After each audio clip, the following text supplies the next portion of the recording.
terminado todas las fases de desescalada y nos encontremos en disposición sanitaria para poder hacerlo, celebraremos un gran acto de homenaje en recuerdo de todas las víctimas, presidido por el jefe del Estado, el Rey de España. Nuestro país ha comenzado, como saben ustedes, la desescalada hacia una nueva versión de nuestra vida normal gracias a este enorme esfuerzo colectivo que hemos puesto en marcha durante estas últimas 8 semanas. Y tal y como advertimos, este tránsito hacia esa nueva normalidad, esta desescalada, será un proceso, en primer lugar, asimétrico. Esto es distinto en cada uno de los territorios porque la epidemia incidió de forma más aguda en algunas zonas del país y las menos afectadas se encuentran en mejores condiciones para reponerse. Junto a esa asimetría será gradual, porque iremos dando pasos sucesivos y consolidando esos avances para evitar recaídas en la medida de nuestras posibilidades. Y finalmente será coordinado por el Gobierno de España, pero cogobernado con las comunidades autónomas, porque somos interdependientes. Todos dependemos de todos. El virus, como hemos dicho en muchas ocasiones, no se detiene en los lindes provinciales, ni tampoco autonómicos, ni si no nos lo detenemos nosotros. Lo que sucede en un punto del país incide, lógicamente, en los demás territorios. Y por encima de todo, la desescalada estará guiada por esos principios de asesoramiento y justificación científica y, sin duda alguna, también por el principio, el criterio de la prudencia. Así nos lo recomienda, y hay que recordarlo, la Organización Mundial de la Salud, que esta misma semana advertía del riesgo muy real de volver al confinamiento si se gestiona bien la desescalada, o mejor dicho, si no se gestiona bien la desescalada, y que nos recordaba que los gobiernos debemos garantizar una vigilancia firme del cumplimiento de las normas. Estos últimos principios, a los cuales me he referido antes, el de la prudencia y también la primacía del saber científico, son los que han guiado desde el inicio de la gestión de la pandemia al Gobierno de España. Y en base a estos mismos principios, las autoridades sanitarias hicieron público ayer qué territorios han entrado en la fase 1 de la desescalada. En total, hasta 11 comunidades autónomas, además de las ciudades autónomas de Melilla y de Ceuta, cumplen con los marcadores establecidos por los expertos para pasar a la fase 1 de la desescalada, y lo hacen también parcialmente otras 5 comunidades autónomas. En total, desde este mismo lunes, algo más de la mitad de la población española podrán, entre otras cuestiones, celebrar reuniones sociales privadas de hasta 10 personas, ir a comercios, a terrazas, a lugares de culto, siempre con las limitaciones de aforo anunciadas. Asistir también a espectáculos culturales y museos, también con reducción del aforo para poder mantener siempre la distancia de seguridad requerida y exigida por las autoridades sanitarias. Es decir, ese 51% de la ciudadanía española recuperará una porción mayor de sus vidas gracias al terreno que hemos conquistado entre todos frente al virus. Pero me gustaría volver a recordarlo, a subrayarlo. El virus no ha desaparecido, sigue ahí, al acecho. En la desescalada prosigue la lucha contra la epidemia porque no se ha extinguido ni se extinguirá hasta que demos con una vacuna o con un remedio terapéutico definitivo. Mientras tanto, debemos cohabitar con el virus, manteniéndolo a raya, como lo estamos haciendo hasta ahora, y por eso hemos de potenciar, entre otras cuestiones, la atención primaria para detectar cuanto antes las nuevas infecciones y para rastrear los posibles contagios que hayan generado. Y debemos también afianzar nuestras capacidades del sistema sanitario, las camas hospitalarias, las unidades de cuidados intensivos, en fin, todo eso serviría de poco, en todo caso, si no se acompaña del esfuerzo responsable de cada persona. El virus puede sobrevivir fuera de los organismos humanos, pero solo un corto espacio de tiempo. El virus sobrevive en las personas infectadas y muchas de ellas no son conscientes de estarlo y por eso pueden propagarlo sin saberlo, sin conocerlo. Por ese motivo, hemos hecho como país, todos y cada una de las instituciones, un esfuerzo enorme de realización de las famosas PCRs y también los test rápidos. Hemos efectuado hasta el día de hoy más de 1.600.000 PCRs y más de 840.000 test rápidos al conjunto de la población española, un número sin duda alguna elevadísimo para poder identificar a las personas infectadas, muchas de las cuales no manifiestan esos síntomas. Ese esfuerzo ha tenido resultados que ya son visibles. Pero en todo caso, tenemos que ser conscientes de que el método más efectivo para interrumpir el contagio es que cada persona tome diariamente las mismas precauciones que si estuviera infectada. Es decir, que extreme la higiene, que siga las reglas de protección, que mantenga la distancia física con sus amigos, con sus personas conocidas y también con los seres extraños que se cruza en la calle. Que cada cual siga a rajatabla las reglas que rigen en su localidad durante cada fase de la desescalada. Por eso, a quienes entran a partir del lunes en la fase 1, quiero pedirles toda la cautela y toda la prudencia. Por otro lado, permanecerán provisionalmente en la fase 0, la fase de preparación para esa desescalada, las zonas que a juicio siempre de los expertos, no cumplen todavía con las exigencias de salud pública necesarias.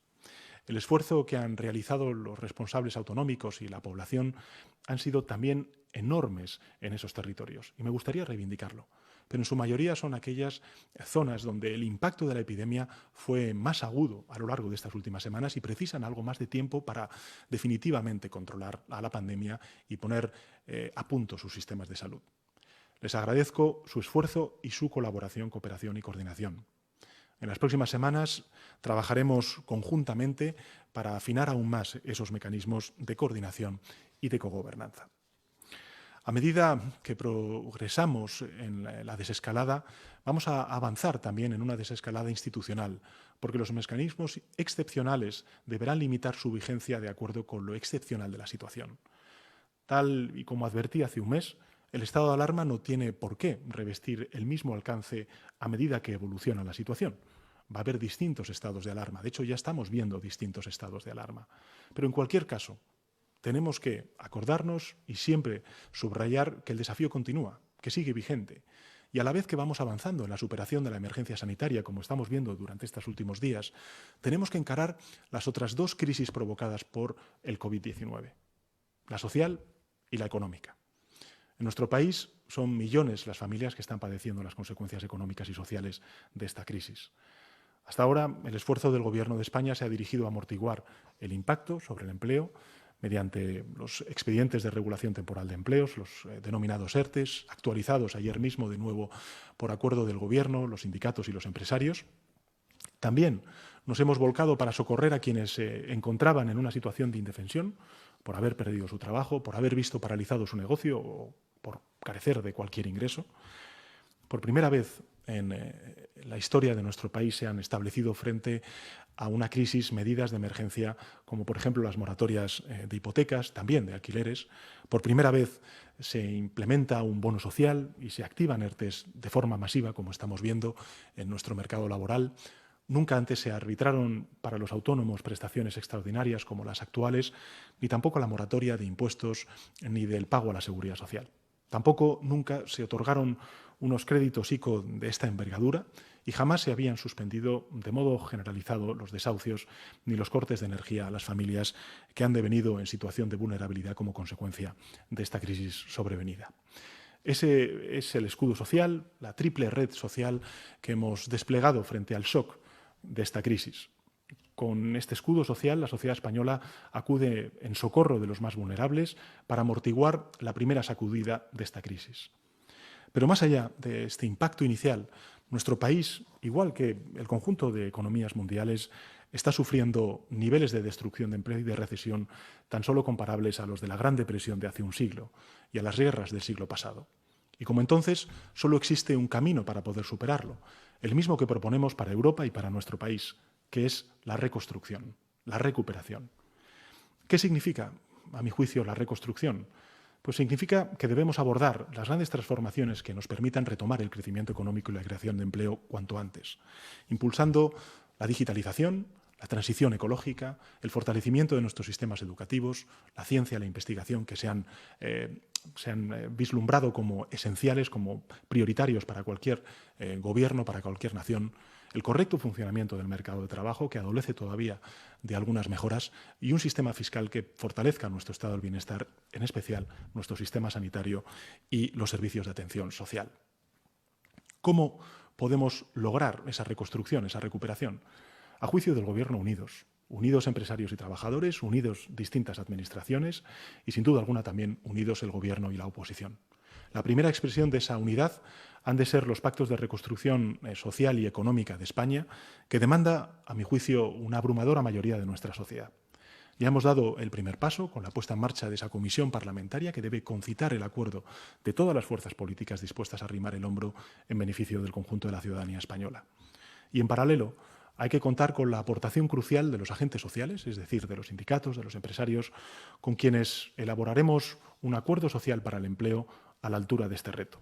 Ayer mismo volvían a dar un ejemplo extraordinario de diálogo y de unidad con el acuerdo sobre la extensión de los expedientes de regulación temporal de empleo. Ese es el mejor mensaje que podemos enviar a nuestra sociedad y también al conjunto de la Unión Europea y lo que demandan el conjunto de ciudadanos españoles desde el inicio de la pandemia. Que lleguemos a acuerdos y que fomentemos entre todos la estabilidad en nuestro país en este momento inédito y tan crítico de la historia de nuestro país. Esta misma fórmula de pactos de reconstrucción, de diálogo social, deben multiplicarse en todos los rincones de nuestra geografía y en todos los escalones de la Administración, alcanzando acuerdos en todas las comunidades autónomas, cabildos, consells y ayuntamientos, desde el más pequeño al más grande, gobierne quien gobierne. En tercer lugar, la reconstrucción ha de tener una expresión en el ámbito europeo, por la que el Gobierno lleva trabajando desde el inicio de la crisis y en la que nos estamos volcando diariamente. La Unión Europea debe impulsar un plan de choque contundente, solidario.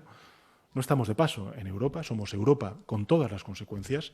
Conocemos ya con bastante aproximación el impacto de la crisis, que va a reducir este año más de un 9% nuestra capacidad productiva y cientos de miles de puestos de trabajo que se van a destruir.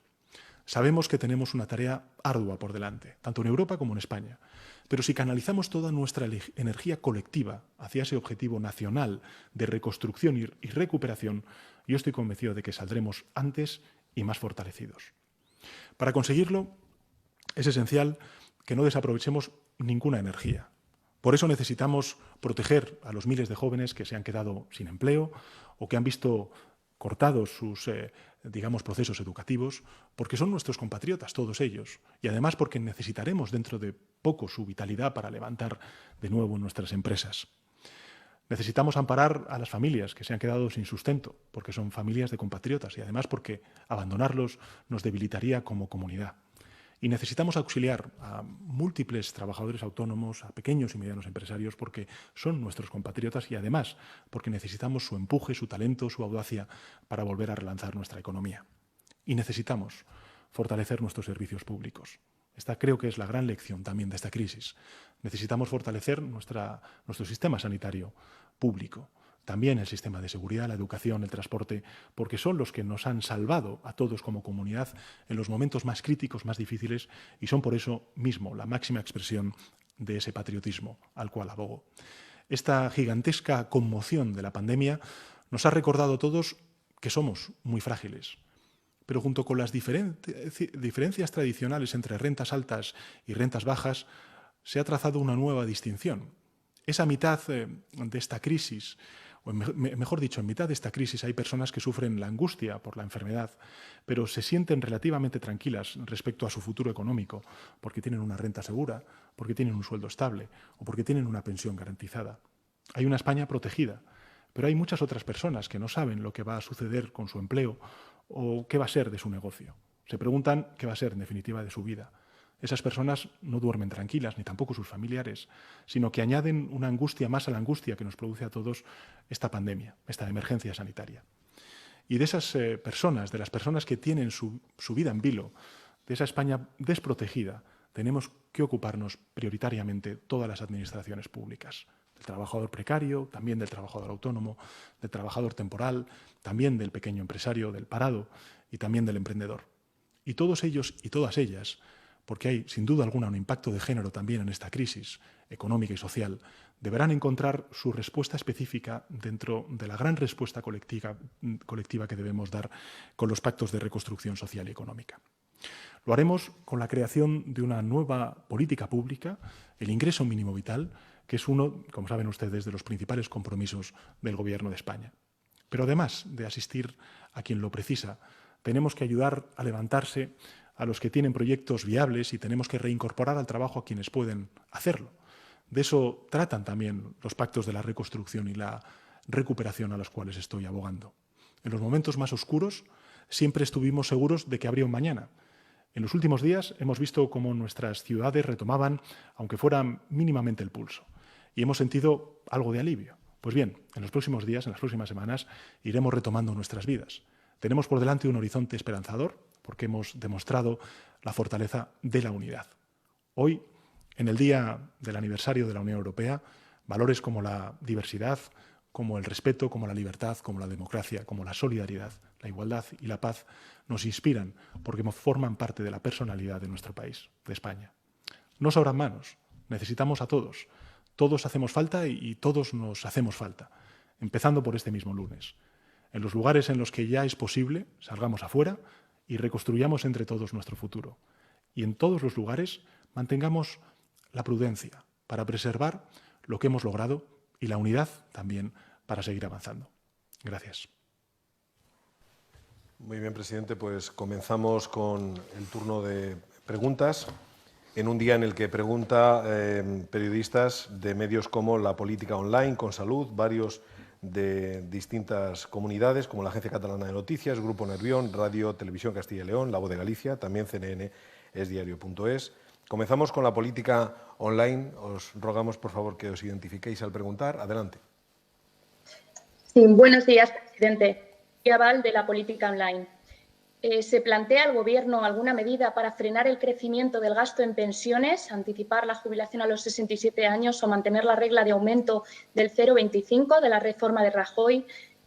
Por otro lado, ¿por qué no hace público el listado completo de los nombres de los expertos que asesoran en el plan de desescalada ni el de los funcionarios que evalúan qué comunidades pasan de fase, siendo que la Ley de Salud Pública y la de Transparencia sí lo exigen?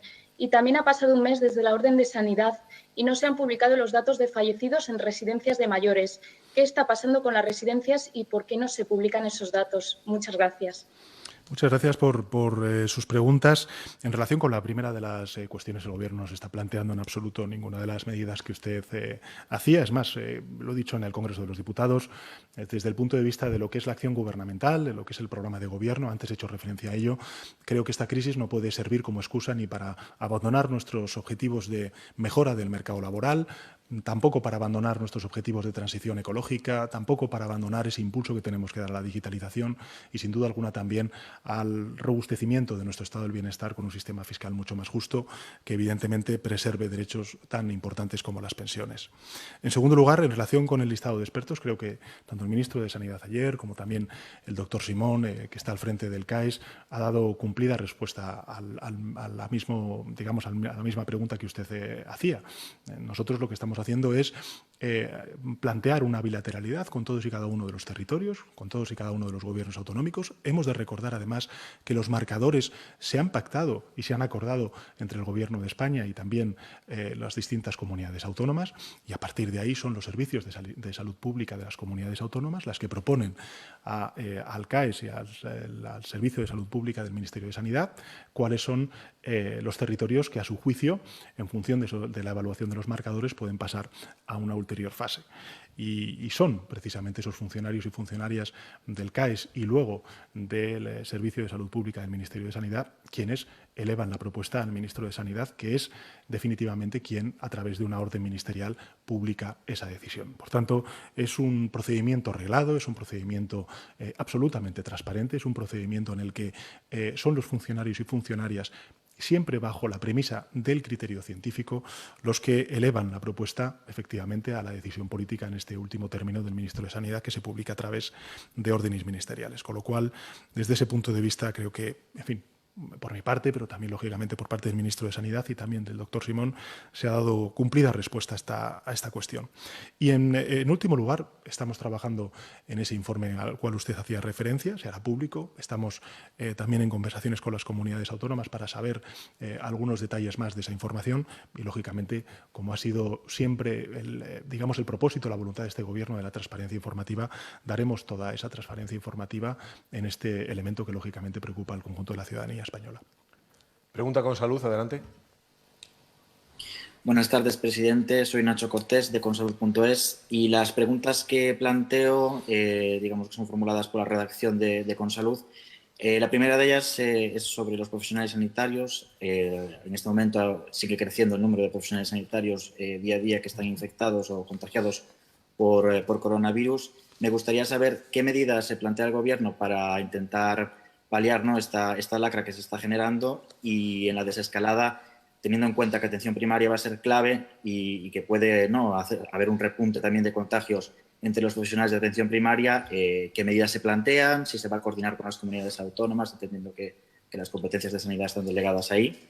La segunda pregunta sería saber si el Gobierno cómo pretende garantizar, ¿no?, que se cumplan las medidas para la desescalada, sobre todo en grandes ciudades como Madrid o Barcelona, donde cuando pasen a la fase 1 entiendo que puede haber cierto descontrol o problemas de orden público, y si se plantea, ¿no?, digamos que en ese caso aumentar o incrementar los controles. Y la última pregunta, incidiendo un poco también en el tema del comité de expertos, saber de alguna manera si los nombres no se están haciendo públicos, sobre todo los nombres no de los funcionarios, sino de las personas que están asesorando al Gobierno, si no se hacen públicos por un tema de confidencialidad, presiones y demás. Muchas gracias. Muchas gracias, Nacho, por sus preguntas. En relación con la primera de las cuestiones, efectivamente, tanto el director del CAES, el doctor Simón, como también el ministro de Sanidad, ha dado en muchas ocasiones respuesta a esta cuestión. Nosotros claramente somos conscientes del nivel de contagio y de infección que hay entre los profesionales sanitarios, a los cuales siempre reconocemos su extraordinaria profesionalidad y generosidad, ¿no? He de decirle en relación con esta cuestión que el Instituto de Salud Carlos III pues, ha elaborado un informe específico sobre la situación de COVID en el personal sanitario en España, que revela que unos 30.700 casos notificados a la Red Nacional de Vigilancia Epidemiológica se han producido hasta el 4 de mayo.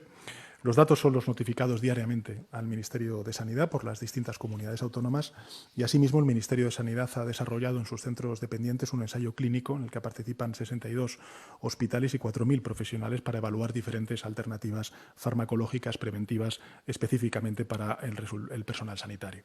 Los resultados yo creo que van a ofrecer conocimiento sobre el estado real de la situación y las mejores opciones para proteger a este imprescindible colectivo. Por tanto, seguimos comprometidos en cuidar a los que nos cuidan, como no puede ser de otra manera. En relación con la atención primaria, pues efectivamente tiene usted toda la razón, lo ha dicho previamente el responsable del CAES. Ahora, en esta fase de desescalada, va a ser fundamental la labor que se haga en la atención primaria y, por tanto, la protección de los mismos es, sin duda alguna, un objetivo. Sobre Madrid y Barcelona, decirles que, en fin, creo que he apelado en mi intervención a la disciplina social. Creo que España durante estas últimas semanas ha dado un ejemplo al mundo de disciplina social, de cumplimiento de las normas de confinamiento que nos hemos autoimpuesto para cortar la propagación del virus, y en consecuencia no dudo de que en estas grandes urbes esa conciencia además hasta incluso será más elevada como consecuencia de que efectivamente tanto en Madrid como en Barcelona la pandemia ha golpeado de manera más contundente, más dura que en otros territorios de nuestro país.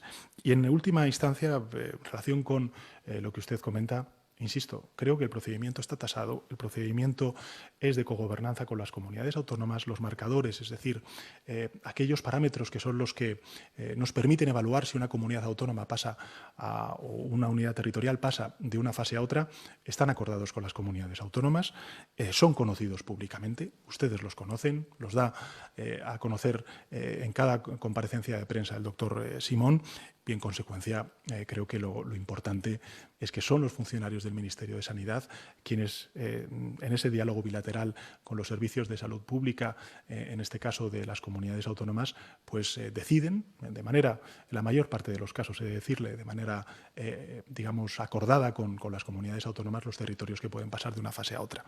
Y eso es lo más importante, ¿no? Creo que estamos ahora mismo siendo asesorados por expertos de una extraordinaria calidad, tanto desde el punto de vista científico como también desde el punto de vista del compromiso del servicio público. Y a mí, como he hecho en algunas otras ocasiones, lo único que puedo hacer es, primero, reivindicar su profesionalidad y, en segundo lugar, reconocer ese compromiso. Profesionalidad, compromiso tanto de los servicios de salud pública de las comunidades autónomas, que somos muy conscientes de que en estas últimas 8 semanas han tenido un trabajo enorme, en algunas ocasiones hasta incluso se han desbordado como consecuencia del golpe de la pandemia, y sin duda alguna también la profesionalidad y el compromiso de los servidores públicos que están en el Ministerio de Sanidad y lógicamente también del CAES, que es quien nos asesora y nos guía en esta cuestión tan trascendental. Desde luego, el Gobierno de España siempre ha mantenido 3 criterios. 1, despolitizar la emergencia sanitaria. En segundo lugar, la prudencia, y en tercer lugar, pues lógicamente, el criterio de los expertos. Yo creo que el mejor aplauso que nos podemos dar como sociedad en estas semanas que vienen es el aplauso de la prudencia. Seamos prudentes, seamos precavidos. El virus continúa al acecho y, en consecuencia, tenemos que ir acompasando esa desescalada a la realidad epidemiológica y de capacidades de respuesta que puedan tener cada una de las unidades territoriales que, bueno, pues, de manera colegiada hemos decidido tanto el Gobierno de España con las comunidades autónomas. Agradecemos a los periodistas que participan la cortesía unos con otros en la formulación de las preguntas. Quedan 8 turnos de preguntas por delante y ahora quien lo utiliza es la Agencia Catalana de Noticias. Hola, presidente. Buenas tardes. Roger Pi, de la Agencia Catalana de Noticias. Tenía 2 preguntas en clave política. La primera, el miércoles...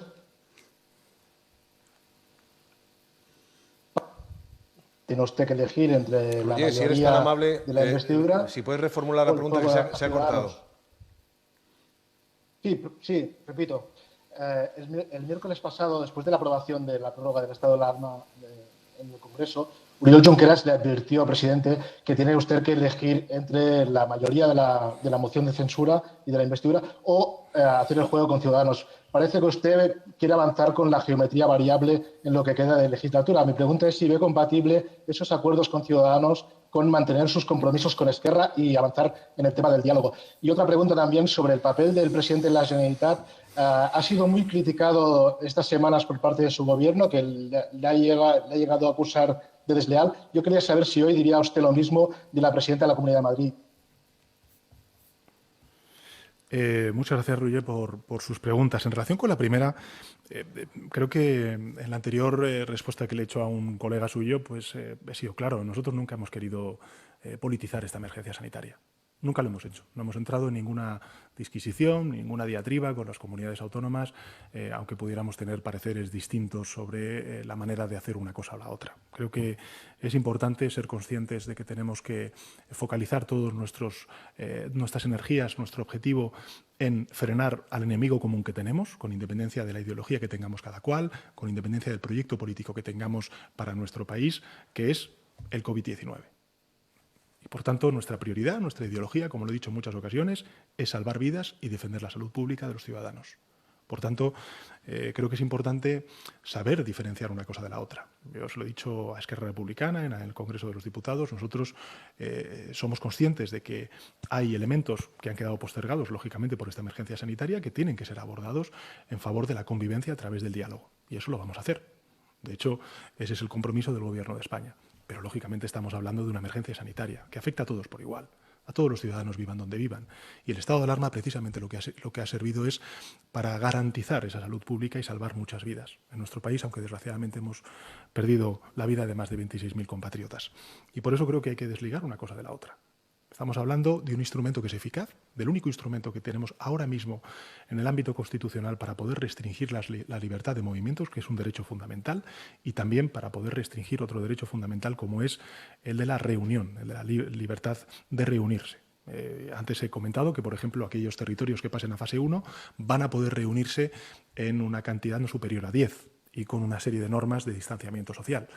Por tanto, este tipo de, digamos, exigencias que nos autoimponemos, pues lógicamente quedan amparadas por un artículo de nuestra Constitución y por una ley orgánica que lo desarrolla de 1981. Y solamente el estado de alarma garantiza el que podamos restringir esos 2 derechos fundamentales para salvaguardar otros 2 derechos fundamentales que son prioritarios en esta emergencia, como es el de la salud pública y el de salvar vidas. Por tanto, creo que lo importante es que todos los grupos parlamentarios seamos conscientes, más allá de que podamos afinar más o menos la cogobernanza en la desescalada, tenemos que ser conscientes de que el estado de alarma en este proceso de desescalada es fundamental, es prioritario, y en segundo lugar, de que el estado de alarma no es un proyecto político, es una necesidad para poder hacer frente a una pandemia. Y que además es un instrumento jurídico que se está utilizando por parte de otros muchos gobiernos en nuestro entorno más inmediato, que es el europeo.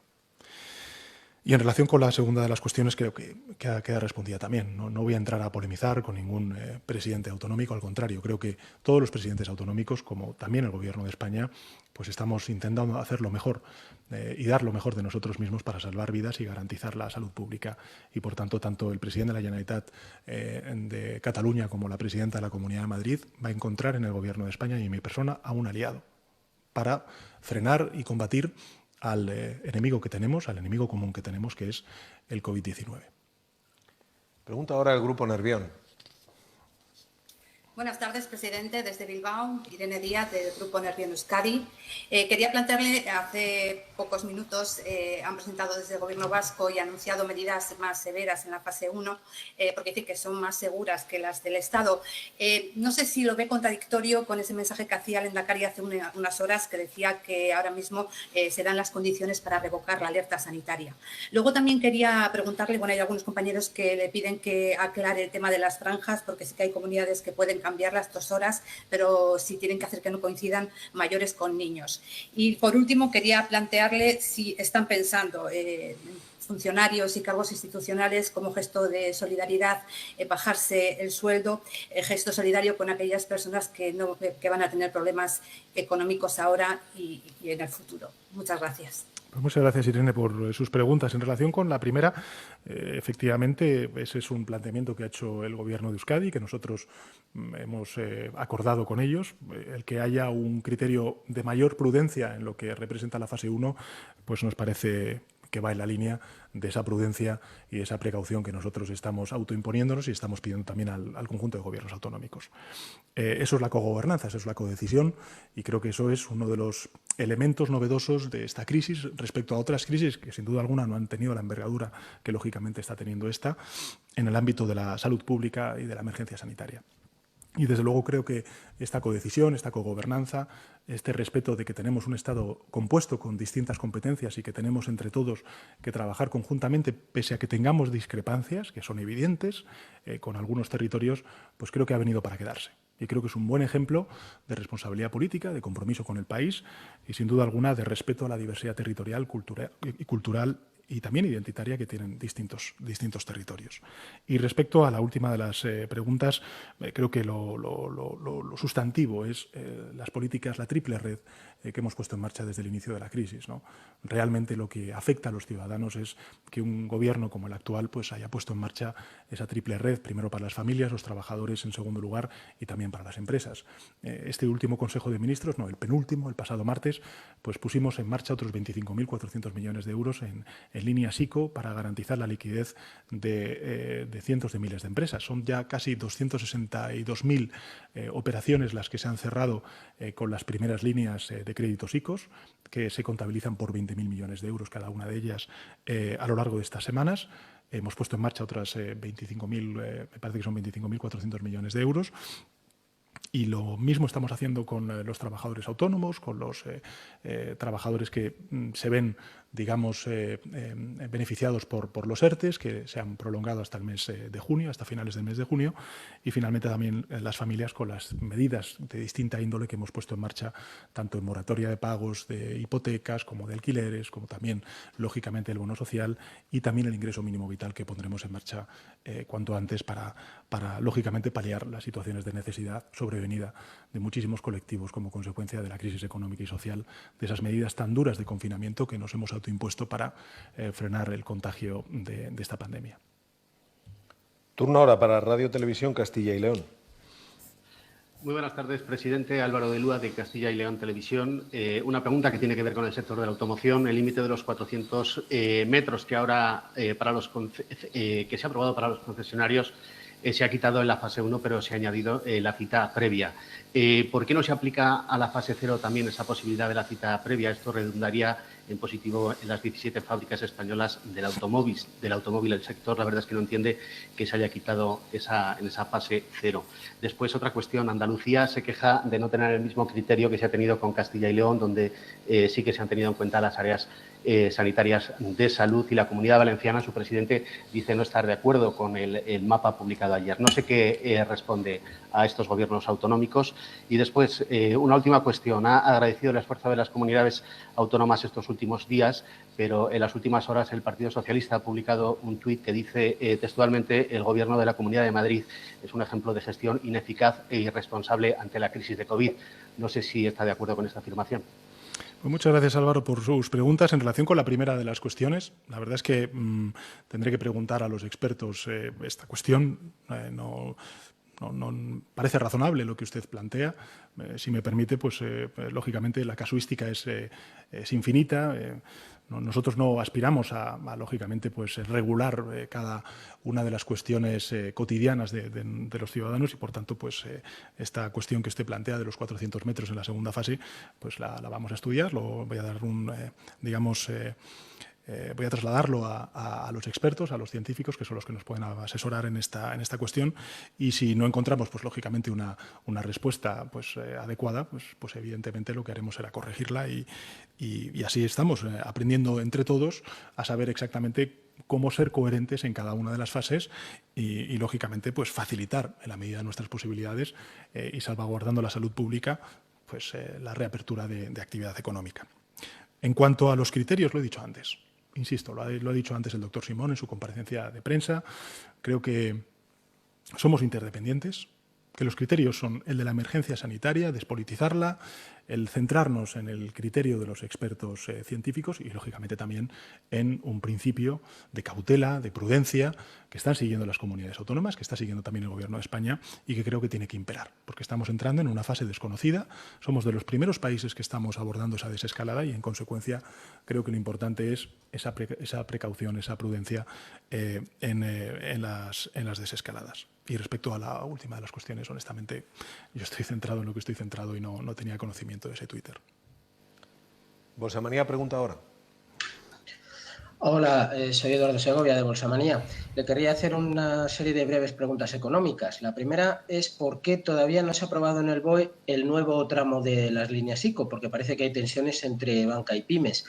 También el otro día Cepyme pidió que se duplicaran los 100.000 millones para poder atender a mucha más gente. ¿Se lo plantea? Respecto a los ERTE, la AIREF dijo el otro día que 1 de cada 3 trabajadores acogidos actualmente al ERTE no recuperarán su empleo. ¿Se plantean tomar más medidas para evitar que esto ocurra? Y por último, le quería plantear otro tema que está ahora mismo encima de la mesa, que es el rescate internacional. ¿El Gobierno va a seguir intentando convencer al norte de Europa de los eurobonos o de fondos de mutualización, o va a pedir algún tipo de rescate entendido como préstamo ventajoso, como el que recibimos en 2012? Muchas gracias.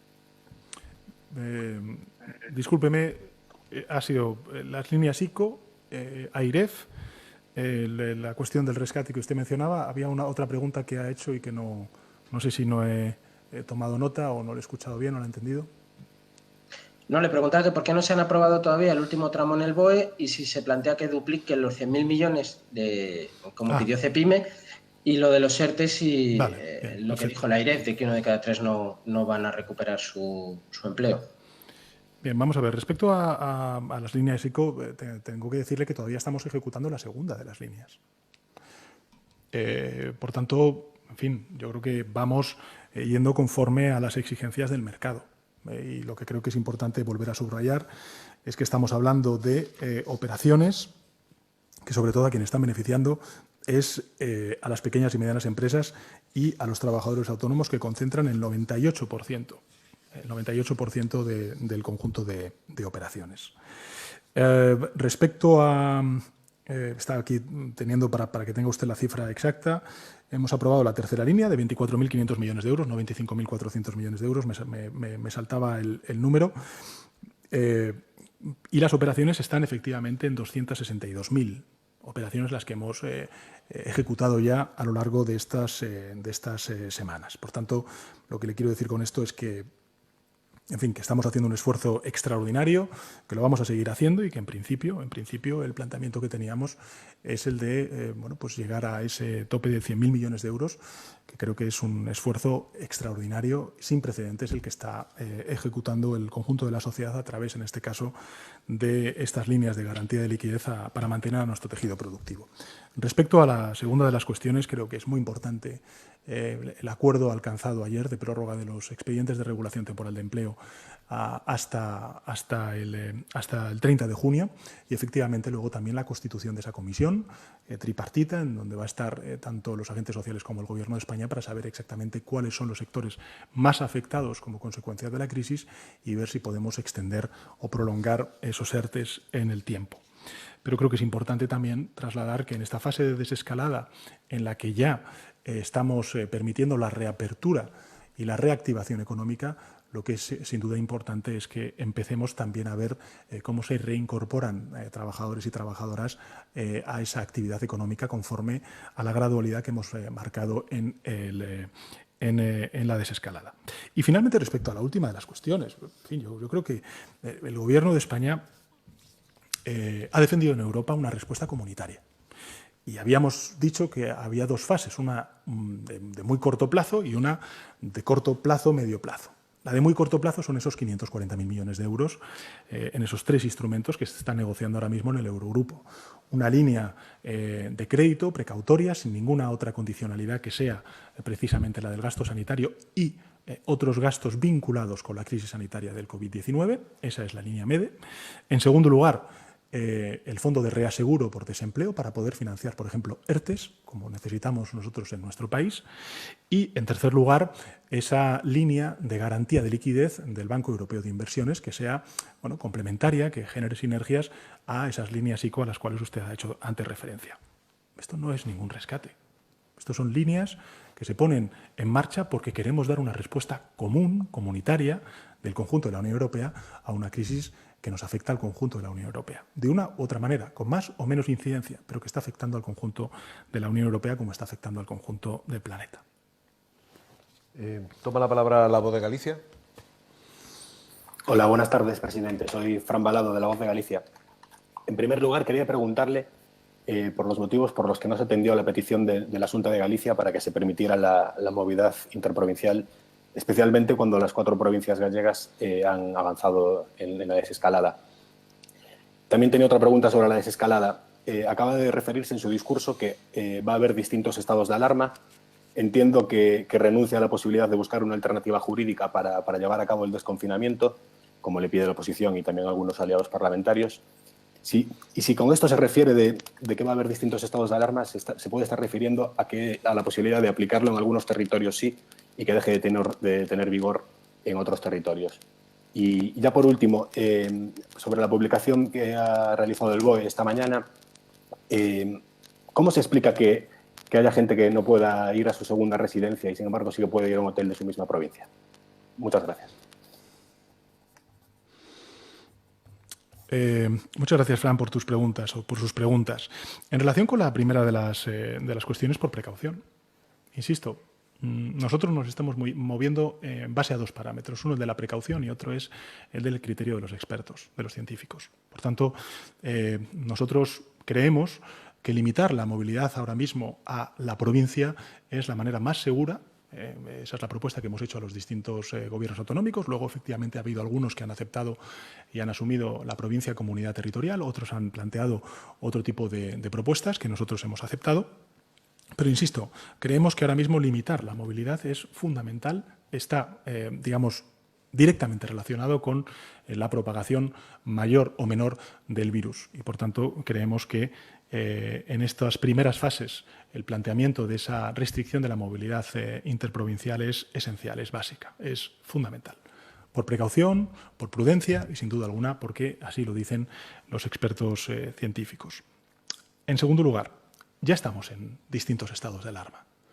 Hemos empezado con un estado de alarma, con un confinamiento el más estricto o de los más estrictos del planeta, como consecuencia del embate que teníamos de la ola del COVID-19, y ahora estamos ya planteando un estado de alarma distinto en el que, en esa cogobernanza, en esa codecisión con las comunidades autónomas, vamos a abordar la transición hacia esa nueva normalidad, lo que denominan los técnicos la desescalada. Y, por tanto, esta es la cuestión. No, al contrario, nosotros lo que queremos es, cuando sea posible, pues levantar ese estado de alarma, porque eso significará que desde el punto de vista epidemiológico el país está ya en una misma situación, está en la nueva normalidad y, en consecuencia, esa limitación del derecho, de un derecho fundamental como ese de la libertad de movimiento o también la libre reunión, la libertad de reunión, pues lógicamente pues no tendrán que verse limitados, porque ya estaremos en una situación completamente distinta. Y entonces, pues efectivamente tendremos que buscar algunos mecanismos de gobernanza de esa nueva normalidad hasta que definitivamente venzamos al virus, como consecuencia de pues la aparición, el descubrimiento de la vacuna o del remedio terapéutico que nos permite controlar al virus. Y en relación con el BOE, lo que dice usted, entiendo que se refiere a una segunda residencia dentro de la provincia o en otra provincia. Si es dentro de la provincia, usted puede ir a esa segunda residencia. Si es fuera de la provincia, en caso de que el Gobierno autonómico haya aceptado el criterio que nosotros propusimos de que sea la unidad territorial la provincia, pues lógicamente si es en otra provincia no puede. Si es en la misma provincia, pues efectivamente puede ir usted a un hotel o puede ir a su segunda residencia. CNN Internacional, adelante. Buenas tardes, presidente. Gracias por contestar de nuevo nuestras preguntas. Quería primero volver a la referencia que hizo usted la semana pasada del ranking de Johns Hopkins, en el que mencionó que España figuraba quinta en cuanto a número de pruebas. ¿Podría su oficina publicar dicho ranking, ya que cuando CNN ha contactado con Johns Hopkins nos han dicho que no figura y en nuestros emails y mensajes al Ministerio de Sanidad han quedado sin responder? Además, quería comentarle, el fin de semana estuvimos mi equipo y yo en Formentera cubriendo la entrada a la fase 1 de la isla. Antes de entrar en el ferry, desde Ibiza nos hicieron la prueba a todos los pasajeros. ¿Es esa la manera en la que España se abrirá al turismo? Haciendo un test a cada persona que entra. ¿Se están hablando a nivel europeo de esta posibilidad? Y, por último, aerolíneas como Lufthansa han anunciado que volarán a algunos destinos, incluidos algunos en España en junio. ¿Hay algún plan para abrir las fronteras al turismo internacional? ¿Cree usted que será en junio? Muchas gracias. Bueno, muchas gracias por sus preguntas. Los datos están ahí. En fin, el número de pruebas PCR realizadas, 1 millón. Le doy los datos para que los tenga. El número de pruebas realizadas a día de hoy, el último día me parece que es el 7 de mayo, de PCR realizadas es 1.625.211. Solamente en esta última semana se han realizado de PCRs 274.081. El número de test de anticuerpos son 842.550. Solo en esta última semana el número de test de anticuerpos ha sido 261.225. El total de test PCR y anticuerpos realizado es de 2.467.761. Se lo repito, 2.467.761. Somos de los países que más test estamos realizando. Respecto a la segunda de las cuestiones sobre el turismo, efectivamente tendremos que dar una respuesta europea a esta cuestión. Y sobre las aerolíneas, igual. Estamos trabajando a nivel europeo para ver de qué manera podemos, siempre salvaguardando la salud pública y el salvar vidas, que es nuestro principal propósito, pues lógicamente empezar a reabrir en la medida de nuestras posibilidades esas rutas, pero con muchísima precaución, con muchísima prudencia y, lógicamente, al amparo de una respuesta europea. Esdiario.es, pregunta ahora. Buenas tardes, presidente. Fernando Escudero para Esdiario. Gracias por atender nuestras preguntas. Ha hecho usted hincapié en la necesidad de atender a las recomendaciones de la Organización Mundial de la Salud sobre la desescalada, para que no haya que dar pasos atrás, ¿no? en las medidas de desconfinamiento. Yo quería preguntar que por la evolución de la pandemia parece bastante claro que el gran contagio en España ocurrió entre finales de febrero y principios de marzo. Yo no sé si usted pues se arrepiente de haber permitido vuelos hasta Italia hasta el 10 de marzo, eventos masivos en torno a esas fechas, pese a que el Gobierno ya había recibido advertencias en enero por parte de la propia OMS, también autoridades europeas. Y también en concreto en relación con esto, preguntarle, el 3 de marzo, el Gobierno recibió un mensaje por parte de la Unión Europea desaconsejando aglomeraciones, ¿no? Y invitando ya a aplicar medidas de distanciamiento social. Quería saber cuándo trasladó el Gobierno a las comunidades autónomas esta recomendación. Y ya, por último, si se me permite, ¿Cree que si el Gobierno se hubiera tomado medidas preventivas ya a principios de marzo en lugar a mediados, el ratio de mortalidad por millón de habitantes sería más parecido al de otros países de nuestro entorno también que tienen bastante turismo, e incluso algunos, como es el caso de Grecia, que invierten bastante menos en sanidad per cápita? Gracias. Bueno, muchas gracias, Fernando, por sus preguntas. Yo creo que la pregunta se responde con el informe que elaboró el Instituto Carlos III, una serie de científicos hace ya unas cuantas semanas, donde efectivamente se hablaba de que, digamos, la epidemia entró en nuestro país de manera muy acusada en el mes de febrero. Creo recordar que era la tercera semana de febrero, segunda, tercera semana de febrero. Y creo que efectivamente hay mucho debate ahora mismo, si viviera usted en otros países, donde sí el virus entró mucho antes, hasta incluso en diciembre, se comenta, por ejemplo, en Francia, en el continente europeo. Bueno, yo creo que este es un debate académico, es un debate de los científicos, de los expertos, que lógicamente necesitaremos todavía tiempo para saber exactamente su profundidad. Pero en todo caso, ese es el informe que algunos científicos han planteado desde el Instituto Carlos III. E insisto, claramente, con el conocimiento que tenemos hoy, pues habría cosas que hace 8 semanas o incluso más, hace meses, hubiéramos hecho de otra manera. Pero el hecho cierto es que este Gobierno tomó posesión el 12 de enero y el 13 de enero empezó a trabajar en cómo, seguir, observar la evolución del COVID-19, tanto en el continente europeo como también en los primeros casos que tuvimos en nuestro país, ya fuera en Baleares o ya fuera en Canarias, que fueron afortunadamente controlados, pero evidentemente luego, pues con los ojos y con el conocimiento que tenemos hoy, pues evidentemente habría cosas que hace 8 semanas pues hubiéramos planteado de manera mucho más contundente. Pero en todo caso, todos estamos aprendiendo, nos estamos enfrentando a algo inédito. Necesitamos del recurso, del aporte, del asesoramiento de la ciencia, y creo que la ciencia y la prudencia son los dos requisitos, las dos condiciones para lograr que esta desescalada se pueda plantear con éxito en el mayor breve espacio de tiempo. Y por tanto, creo que ese aplauso, el mejor aplauso que podemos dar hoy y a partir de hoy es al de la precaución, al de la prudencia y efectivamente a la de la esperanza de que dentro de muy poco podamos recuperar todo el conjunto de la ciudadanía española esa nueva normalidad en un escenario en el que efectivamente hasta que no tengamos ese remedio científico contra el virus, pues vamos a tener que aprender a convivir con él de manera controlada y que no se nos desboque como ha ocurrido desgraciadamente en nuestro país y en el conjunto del continente europeo y en el planeta durante estas últimas semanas. Presidente, pues con estas preguntas ha finalizado la comparecencia. Muchas gracias. Gracias a todos.